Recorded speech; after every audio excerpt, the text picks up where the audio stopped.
She has had enough of what she has seen from the officials here today. Understandable frustration from Stephanie White. Couple of possessions in a row where the Boston. What the referees did, and I know why Stephanie White got a technical foul. Any coach that had to watch their team work so hard all season long, played through every single injury, and the reason why they had so many injuries.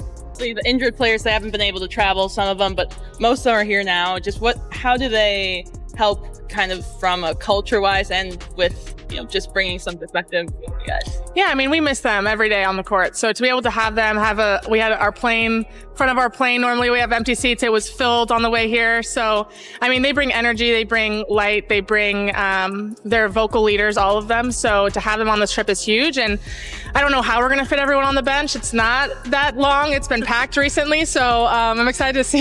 Boston gets elbowed in the face by Brittany Griner. Do you think they called it? No. And look at this. Lexi Hall did not touch her.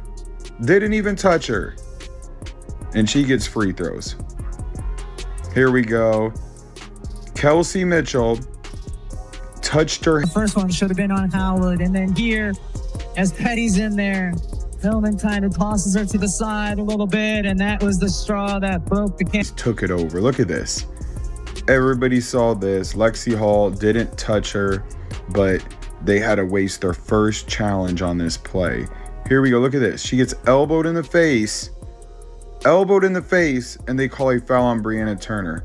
And then Lexi Hall turns around to go back on defense, but she gets charged for a foul. And they served here with you guys, which last month, they just weren't able to travel. What does that mean to you specifically, just having them there? Yeah, I was super excited. I think just looking at the injured squad in itself, they just have a lot of knowledge. And so for us, just being able to listen to them, taking what they see, because obviously just them watching is going to be a different view than us on that court. And so Howard just falls down, but it's a foul. Like, this is ridiculous. Look at this. Kelsey Mitchell. They don't even let the Fever play defense because she's associated with Caitlin Clark. Look at this one. Another foul where nobody touched him. So they lost the timeout and they lost their challenges for the game because. Yeah, I mean, I think we knew coming in it's playoffs, it's going to be physical, and we're going to have to learn how to play with that, especially this team is inherently a physical team. So for us, knowing that's the case and being able to respond, I think there's things that we're able to watch and film on how to handle that better, not letting the refs determine, how that physically is impacting us, but just continuing to play through that. It's definitely something we're going to have to work on and watch film and get better at, but that's part of playoffs, and that's part of the thing that we're going to have to get better at. This is my new team, the medical staff. Caitlin Clark, Chloe Bibby right there on the bench. But then you have Sophie Cunningham, Sid Colson, Ari McDonald. All gets thrown out of bounds. No foul, right? Remember that play, okay? Boston, foul. But look at this. So she goes for the ball, and then they call a foul on Lexi Hall. Look at From a medical standpoint as well. So, I think having the whole group here, having those guys here gives us a little bit of a boost emotionally. And then having their perspective. I mean, you're talking about 3 point guards that are sitting on the sideline that can talk to our team in huddles, that can talk to our team, throughout the course of. Stephanie White turned a post-game press conference into a league-wide headline. Moments after the Indiana Fever's tense loss to the Atlanta Dream, the head coach blasted what she called corrupt calls, pointing to a foul count that shifted momentum late. Fans inside Gainbridge Fieldhouse were stunned, and social media erupted as her remarks raced across highlight shows and league feeds. What should have been a routine breakdown became a sharp challenge to WNBA officiating and a public test of the league's credibility. Free throw math explains her fury. Atlanta shot 28 free throws to Indiana's 14, far beyond the league's typical 6-shot gap. That imbalance dictated the game's flow. Indiana's bigs sat in foul trouble while Atlanta piled up bonus points. White told reporters the officiating was a disservice to the players and the fans. And guard Kelsey Mitchell said it felt like 5 on 8 for most of the second half. Hashtags like #FixTheWhistle and #WNBA refs trended within minutes, driving one of ESPN's biggest single-night WNBA traffic spikes. Local TV ratings jumped nearly 40%, and league insiders confirmed the referee crew now faces formal review. The stakes for Indiana stretch far beyond one box score. The Fever are in a crowded playoff race with a net rating near 0, where every win changes seeding odds.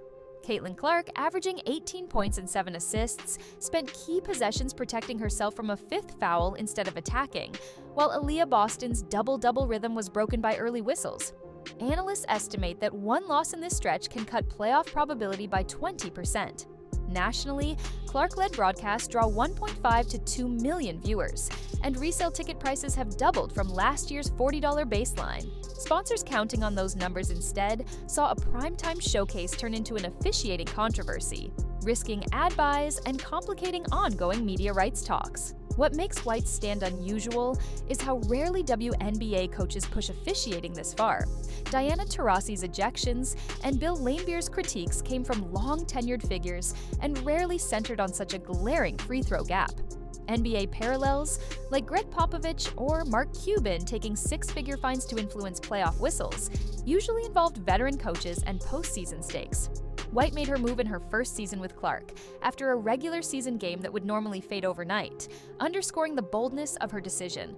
The business impact is just as clear. The Indiana-Atlanta matchup was a national ESPN feature, drawing about 1.6 million viewers, triple the league's average. Inside Gainbridge Fieldhouse, more than 10,000 fans filled over 90% of seats, and resale prices surged from $70 to $180 as the Clark effect grew. Sponsors and broadcasters paying for a showcase of rising stars instead found themselves navigating a fairness debate.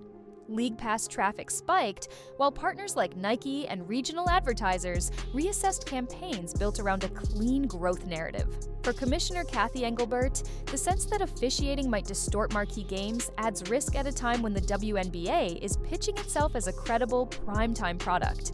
The fallout may reshape policy. League officials will likely review the referee crew and could fine White, but deeper reforms are already on the table. The Players' Union is expected to push for stronger officiating accountability and possibly a formal coach's challenge in the next collective bargaining agreement. Analysts warn that if teams believe whistles can tilt possessions, defensive schemes and rotations will shift, adding tension to an already volatile playoff chase. Stephanie White's critique turned one Fever loss into a defining league moment. She moved the conversation from box scores to integrity and accountability, challenging how the WNBA protects competitive balance during its highest growth era. Indiana now enters the postseason knowing every whistle will be scrutinized, while sponsors and networks weigh how much trust they can place in a system questioned by one of the sport's most respected coaches.